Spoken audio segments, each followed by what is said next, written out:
Okay, we're going to break these notes up into two videos.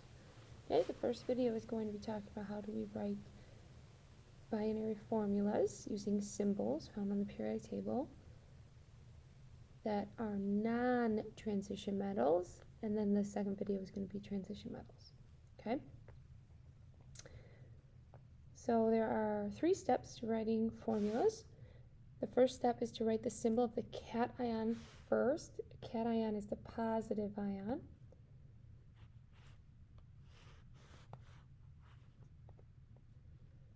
Alright, so this would be anything to the left of the staircase would be a positive.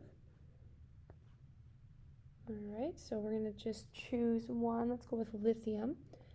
So lithium wants to lose 1 electron. Okay, so it's going to lose an electron. And that would make lithium a positive ion. And that's a cation, so we write it like that.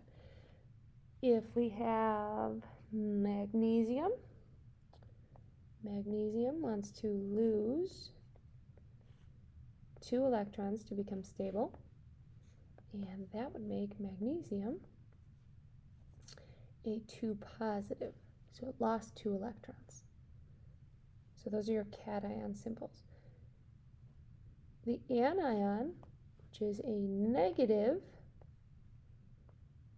ion, would be anything to the right of the staircase, your non-metals. So oxygen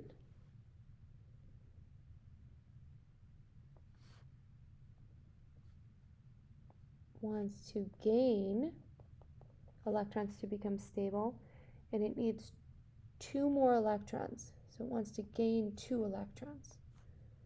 So when it gains 2 electrons, its symbol, or its ion, looks like this, where it gained 2 electrons. So it's a negative ion. Chlorine needs only 1 electron. So we would write our symbol with Cl and then just a negative sign. And then the last step is identify the charges on each ion and apply subscripts so that the charges cancel out. This is really important. We're going to talk about that when I show you examples. Okay? So the first example we have is sodium sulfur. Sodium and sulfur. So if you look on the periodic table for sodium, you find sodium right here. And sodium's in the first family, which means it wants to lose 1 electron. It's got 1 electron hanging out on its outside valence shell, and it wants to get rid of it. So that would make sodium take on a positive 1 charge.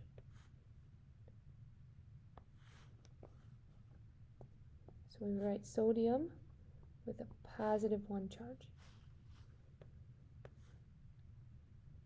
Okay, now if we take a look at the periodic table for sulfur, sulfur is right here, and sulfur is right next to your halogens, and so it needs 2 electrons to become stable. 2 electrons to become stable. So we would write sulfur with a 2, but negative meaning electrons. Okay, so it's gaining 2 electrons. Okay, so that was the first step. Now they're attracted to each other because this guy's negative and sodium's positive, so they're attracted to each other, kind of like magnets, right? But the way that we write the symbol or the formula is a little bit more complex. Okay, so what I need you to do is think of your math class, right? When you learned lowest common denominator, when you wanted to add fractions, you wanted the denominators to be the same. And so we're going to kind of treat this positive 1 and this negative 2 kind of like denominators. All right? And what we want is we want these 2 numbers to be equal but opposite. Equal but opposite. So what would I multiply both of these by to make them equal but opposite? And the answer is we would want to multiply the 1 by 2 and the negative 2 by 1. That gives us a positive 2 here and a negative 2 there.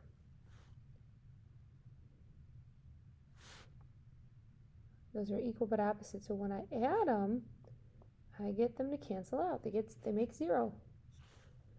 What does that mean? That means that I need 2 sodiums for every 1 sulfur.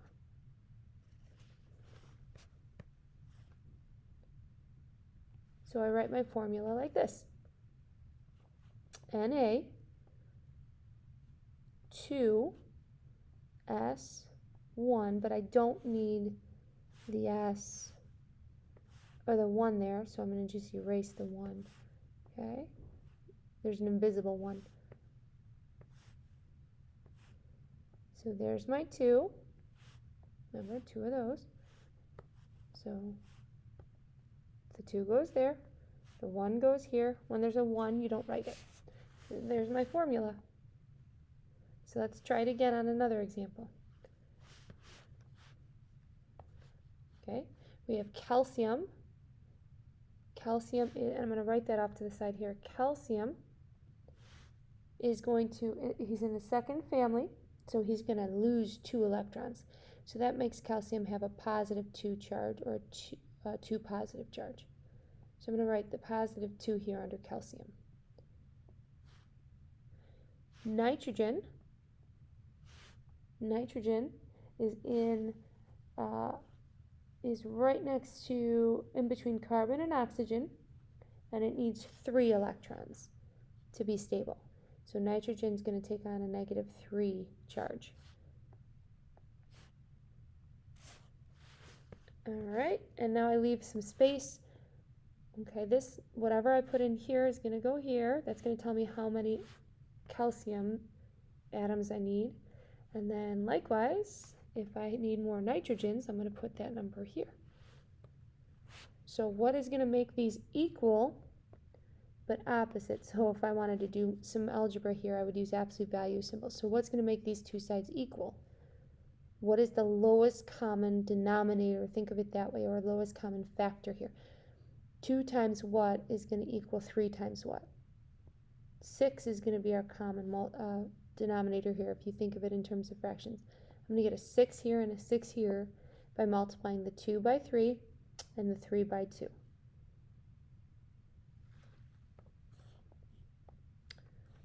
Okay.